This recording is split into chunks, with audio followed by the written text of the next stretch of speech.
to my YouTube channel, guys. Today I am going to make a new video, so please whatever. Subscribe केलं? ठीक आहे. Hey guys what's up, I hope you are doing good. My name is Vishal and welcome to the new video. मित्रांनो, केस आपल्या looks मध्ये खूप important role play करत असतात.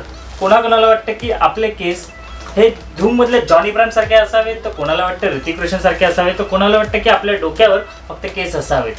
बट होतं काय की आपण सुरुवातीपासूनच आपल्या केसांची काळजी घ्यायला विसरतो आणि या स्टाईलच्या नादात आपल्याकडून नकळत अशा खूप साऱ्या चुका होतात ज्याने आपल्या केसांची क्वालिटी खराब होत जाते. मग ते डॅन्ड्रफ असू देत, हेअरफॉल असू देत किंवा हेअरलाईन रिलेटेड प्रॉब्लेम्स असू देत. मित्रांनो, एक गोष्ट लक्षात ठेवा, केसांचे प्रॉब्लेम सुरू झाल्यावर पैसे खर्च करण्यापेक्षा आणि स्ट्रेस घेण्यापेक्षा तुम्ही तुमच्या केसांची सुरुवातीपासूनच काळजी घ्या.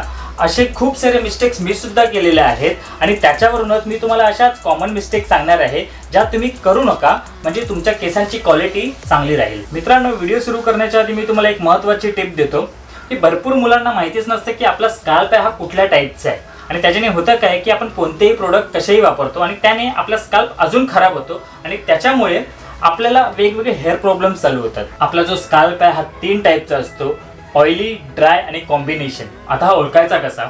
आपला जो स्काल्प आहे हा नॅचरल ऑइल प्रोड्यूस करत असतो, त्यालाच आपण सिबम म्हणतो. जर तुमचा स्काल्प जास्त प्रमाणात ऑइल प्रोड्यूस करत असेल आणि जर तुम्ही केसांना तेल लावलेलं नसेल तरी तुमचे केस ऑइली वाटत असतील, चिपचिपे वाटत असतील, जर तुमच्या केसांना व्हॉल्यूम कमी असेल तर समजा की तुमचा जो स्काल्प आहे ना हा ऑइली आहे. दुसरा आहे तो ड्राय स्काल्प. हा ऑइली स्काल्पच्या एकदम अपोजिट असतो. त्याच्यामध्ये स्काल्पचे जे ऑइल प्रोडक्शन असतं हे एकदम कमी असतं, त्याच्यामुळे तुमचे केस एकदम ड्राय वाटतात. जर तुम्ही तुमच्या केसांमधून एक फणी जरी फिरवलीत ना तरी ती तुमच्या केसांमध्ये अडकते आणि तुमच्या केसांमध्ये डॅन्ड्रफ सुद्धा असू शकतो.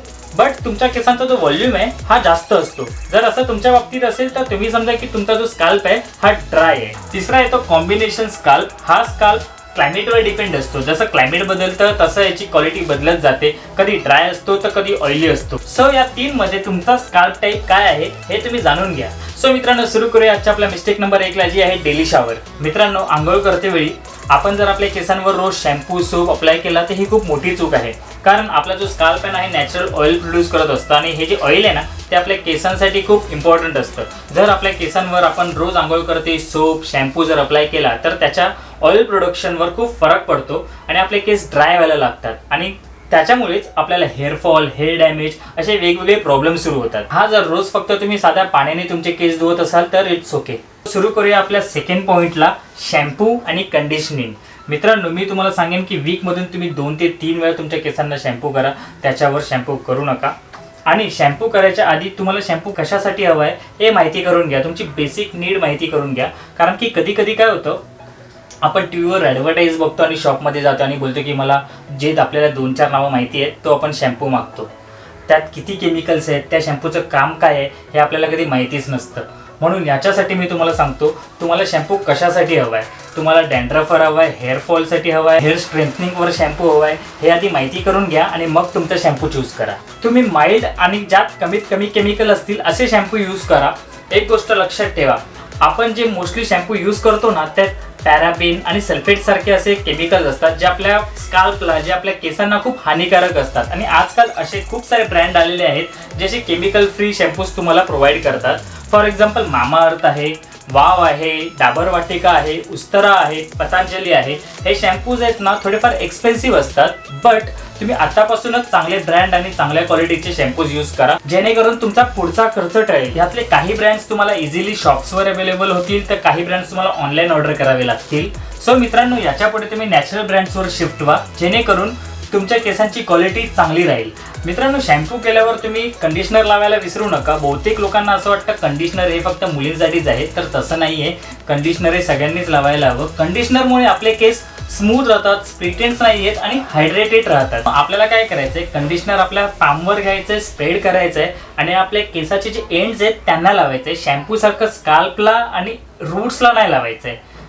तुम्ही ते अप्लाय केल्यावर तुम्हाला 2 ते 3 मिनिटं ते तसंच ठेवायचं आहे आणि नंतर पाण्याने वॉश करायचं आहे. मित्रांनो, आजचा आपला तिसरा पॉईंट आहे ऑइलिंग. माझे भरपूर असे मित्र आहेत, मी अशा भरपूर मुलांना बघितलं की ज्यांना आपल्या डोक्यावर तेल लावायला आवडत नाही, ऑइल लावायला आवडत नाही. त्यांना असं वाटतं की तेल लावल्यावर ते चंपू दिसतील.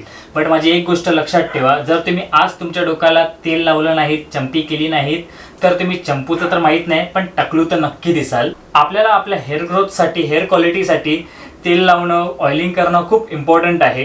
की जेव्हा तुम्ही तुमच्या डोक्यावर तेल अप्लाय करता, तेलाने मसाज करता, तेव्हा तुमचं ब्लड सर्क्युलेशन चांगलं होतं. तुमच्या जे स्काल्पचे पोर्स आहेत ते ओपन होतात. तुमची जे स्काल्प ड्राय नाही होत, केसांमध्ये डॅन्ड्रफ नाही होत आणि हेअर ब्रेकेज नाही होत. मी तुम्हाला सांगेन वीकमधून तुम्ही कमीत कमी 2 ते 3 वेळा ऑइलिंग करणं जरुरी आहे.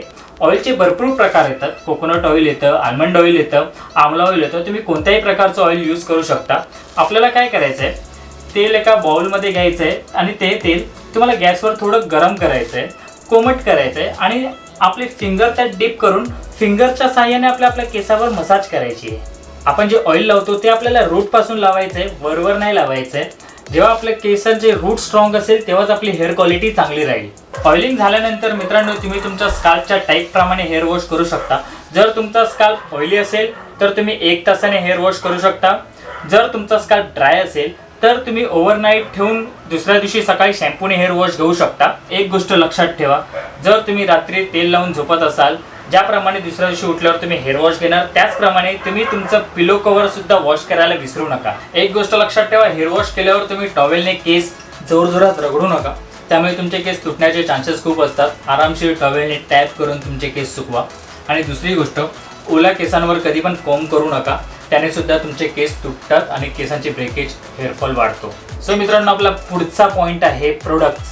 आपल्या केसांना सगळ्यात जास्त प्रॉब्लेम्स या प्रोडक्ट्समुळे होतात. हे जे स्टायलिंग प्रोडक्ट असतात ना, वॅक्स, जेल, हेअर स्प्रे, हे सगळे केमिकलने भरलेले असतात. मी सुद्धा जेव्हा कॉलेजमध्ये होतो तेव्हा मी हे वॅक्स, जेल डेली बेसिसवर माझ्या केसांना अप्लाय करायचो. एकतर स्टिकी असतात, त्याच्यामुळे काय होतं, मी जेव्हा बाहेर हे प्रोडक्ट आपल्या केसांवर अप्लाय करून जायचो, त्याच्यामुळे जी बाहेरची धूळ, माती, डस्ट आहे ना, ती माझ्या केसांवरून बसायची. सो केमिकल प्लस डस्ट, तुम्ही विचार करू शकता केसांची किती वाट लागत असेल. म्हणून मी तुम्हाला सांगेन की तुम्ही या केमिकलवाल्या प्रोडक्टपासून लांब राहा. जर तुम्हाला गरज नसेल तर हे जेल, वॅक्स आपल्या केसांना अप्लाय करू नका. जर तुम्हाला कुठे बाहेर जायचं आहे, काही ओकेशन असेल, तरच तुमच्या केसांना अप्लाय करा.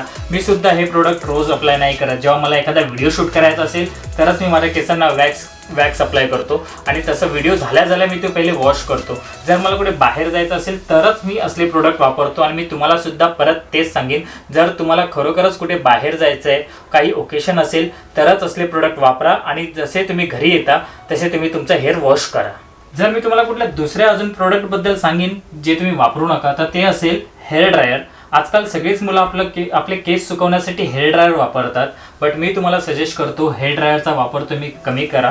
गरज नसेल तर तुम्ही हेअर ड्रायर वापरू नका. जितके तुम्ही नॅचरली तुमचे केस सुकवू शकता तितकं तुमच्या हेअर क्वालिटीसाठी चांगलं असेल, कारण एक्सेस हीट सुद्धा तुमच्या केसांसाठी हार्मफुल आहे. मित्रांनो, आपला 5वा पॉईंट आहे कॅप अँड हेल्मेट.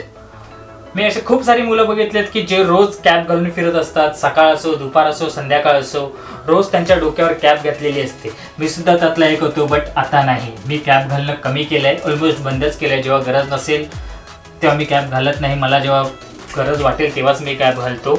एक गोष्ट लक्षात ठेवा, कॅप घाला पण ती जास्त टाईट नसावी, त्याने तुमचे केस तुटू शकतात. आणि मेन, जेव्हा तुमचे केस ओले असतील, तुम्ही तुमच्या केसांवर जेल, वॅक्स असे प्रोडक्ट यूज केले असतील, तेव्हा तर तुम्ही कॅप घालणं अवॉइड करा. त्याने तुमच्या केसांना डॅमेज होण्याचे खूप चान्सेस असतात. जर तुम्ही बाईक चालवत असाल तर आपल्याला हेल्मेट घालणं खूप जरुरी आहे. ते आपण टाळू शकत नाही आणि टाळूसुद्धा नाही, कारण की आपल्याला आपल्या जीवापेक्षा केस महत्त्वाचे नाही आहेत. बट तुम्ही एक गोष्ट करू शकता, जेव्हा कधी तुम्ही हेल्मेट घालाल तेव्हा हेल्मेटच्या आधी तुम्ही तुमच्या डोक्याला एखादा सुका कपडा किंवा सुका रुमाल बांधू शकता. जसं आपण आपल्या केसांची काळजी घेतो, रेग्युलर आपण हेअर वॉश करतो, तसंच आपल्याला अधूनमधून आपलं हेल्मेट सुद्धा धुणं गरजेचं आहे. कारण जेव्हा आपण हेल्मेट घालून बाहेर जातो तेव्हा पोल्युशनमुळे जी धूळ माती आहे ती आपल्या हेल्मेटच्या आतमध्ये सुद्धा जाते. त्यात वेगवेगळे बॅक्टेरिया जमा होतात आणि जर आपण ते आपल्या हेल्मेट आपल्या डोक्यात घातलं तर. मित्रांनो, आपला 6वा पॉईंट येतो स्ट्रेस अँड डाएट. जसं आपल्याला बॉडी बनवण्यासाठी 75% डाएट इम्पॉर्टंट असतं आणि 25% वर्कआउट जरुरी असतो, तसंच आपल्याला जर आपल्या केसांची क्वालिटी चांगली हवी असेल तर आपल्याला चांगला डाएट फॉलो करणं जरुरी आहे. तुम्ही तुमच्या डाएटमध्ये protein, iron, vitamin, zinc add करा, चांगला डाएट फॉलो करा आणि स्वतः रिझल्ट अनुभव करा. Last but not the list, stress. मित्रांनो, स्ट्रेस घ्यायचं सोडून द्या, सोडून नका देऊ, कमी करा. आय नो बोलायला हे सोपं आहे, बट तुम्ही तुमच्या कोणत्या ना कोणत्या गोष्टीत बिझी व्हा. मेडिटेशन करा, योगा करा, एक्सरसाइज करा, तुम्हाला जे करायला आवडतं ते करा, तुमची जी हॉबी फॉलो करा, बट स्ट्रेस घेऊ नका. एक गोष्ट लक्षात ठेवा, केस असणं किंवा नसणं हे लुक्सचा पार्ट आहे, बट त्याच्यामुळे तुमचा कॉन्फिडन्स कमी व्हायला देऊ नका. जगात अशी खूप सारी माणसं आहेत जे बाल्ड आहेत, टकले आहेत, पण त्यांनी त्यांच्या कॉन्फिडन्सच्या लेवलवर आज सर्व जग जिंकलं आहे. तो मित्रांनो, ह्या टिप्स तुम्ही फॉलो करायला सुरुवात करा, तुम्हाला रिझल्ट नक्कीच दिसेल. आणि ह्याच्यानंतरचा व्हिडिओ म्हणजे पुढचा व्हिडिओ सुद्धा तुम्ही नक्की बघा, कारण की त्याच्यामध्ये मी तुम्हाला 3 अशा होम रेमेडीज सांगणार आहे ज्याने तुमची हेअर क्वालिटी सुधारू शकते. सो बेल आयकन प्रेस करायला विसरू नका, ज्याने तुम्हाला माझ्या पुढच्या व्हिडिओचे नोटिफिकेशन येत राहतील. आणि जर तुम्ही अजूनपर्यंत माझ्या चॅनलला सबस्क्राईब केलं नसेल तर चॅनलला सबस्क्राईब सुद्धा करा आणि बेल आयकन सुद्धा प्रेस करा.